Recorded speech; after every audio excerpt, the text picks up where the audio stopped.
शाह परिवार जाने के बाद वसुंधरा जी बोलती है कि इन लोगों को बुलाया ही क्यों। तब श्रुति जी बोलते थे, मुझे नहीं पता था कि इतने बोलने में ये लोग तेज है। प्रेम के पास आकर ख्याति जी बोलती है, बेटा अनुपमा जी ने क्या गुनाह किया था, तुम्हारी गलती के वजह से तुम्हारा कैफे बंद हो गया था।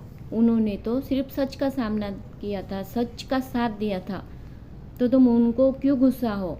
उनको एक माँ को कैफे के ओपनिंग में बुला के तुम उनका ऐसा अपमान नहीं कर सकते। सपूत नहीं बन सकते तो कम से कम कपूत भी मत बनो बेटा, सुधर जाओ बेटा, रुक जाओ। श्रुति जोर से बोलती है, प्रेम तो रुक गया है ख्याति जी, अब आप मत शुरू हो जाइए। अनुपमा रो रही होती है, तब दिग्विजय पानी लाता है। अनुपमा मंदिर के लिए निकल जाती है। इधर प्रेम के कैफे में दिग्विजय जी जाते हैं और उनका प्रेम और राई श्रुति डांस कर रहे होते हैं, तो दिग्विजय जी उनका स्पीकर बंद कर देते हैं। तुमने कैफे बंद कर दिया तो वो याद रखा, और कल ही उन्होंने जान बचाई, वो क्या तुम भूल गए। और दिग्विजय जी बोलते हैं कि तुम किसी के बाहर के बहकावे में आके ऐसा कैसे कर सकते हो। मैं पहली बार तुमसे मिला तब मुझे ऐसे लगा कि मेरा बेटा हो तो ऐसे ही हो, या किसी का भी हो तो भी ऐसा हो, लेकिन आज मुझे कहना पड़ रहा है कि तुम्हारे जैसा बेटा दुश्मन का भी ना हो। तुम किसी के बाहर वालों का सुन के तुम ऐसा कैसे कर सकते हो। तभी श्रुति बोलती है, मेरा नाम मत लो। दिग्विजय जी बोलते हैं, मैंने आपका नाम कब लिया। दिग्विजय जी कैमरे वाले को बोलते हैं, कैमरे चालू रखो। वसुंधरा जी और नीता जी दिग्विजय जी को गंदे इरादे से कुछ बोलते हैं। मुझे बोलने वाले लोग मुंह के बल गिरेंगे, ऐसे दिग्विजय जी बोलते हैं। दिग्विजय जी बोलते हैं कि अनुपमा जी बोलते हैं कि काम में बरकत तभी होती है जब दिल में प्यार हो, नफरत नहीं।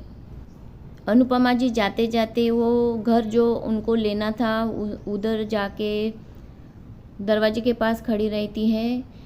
तभी उनको सब याद आ जाता है कि राही और प्रेम ने क्या क्या बोला। अनुपमा खुद को कहती है, 100 कोड इग्नोर कर, दुनिया के 100 कोड इग्नोर कर, तू सबको बोलती है, तू खुद क्यों नहीं कर पा रही है। अनुपमा खुद को ही बोलती है और वो घर में जाके बैठ जाती है।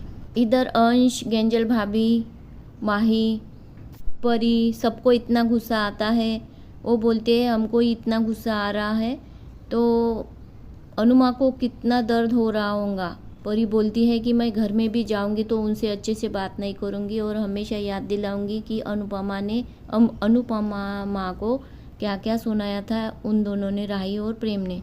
इधर ख्याति जी श्रुति जी को बोलते हैं कि मोबाइल से खेलो, तुम असली ज़िंदगी में मत खेलो इनके प्रेम और राही के। दिग्विजय जब आते हैं तब बाबूजी सब कहानी सुनाते हैं कि पाकी और तोशु कभी अपने माँ को खुशी नहीं देते। वनराज तो पहले ही हमको छोड़ के चला गया है, वो एक अच्छा बेटा बना पर एक अच्छा पति नहीं बना। दिग्विजय जी बोलते हैं कि इतना कैसे कौन सहन कर सकता है। तो ये बुधवार की कहानी है, बस इतना ही है। तो मुझे आपको अच्छा लगा तो लाइक सब्सक्राइब कर दीजिए प्लीज़, कमेंट भी कर दीजिए। Bye bye.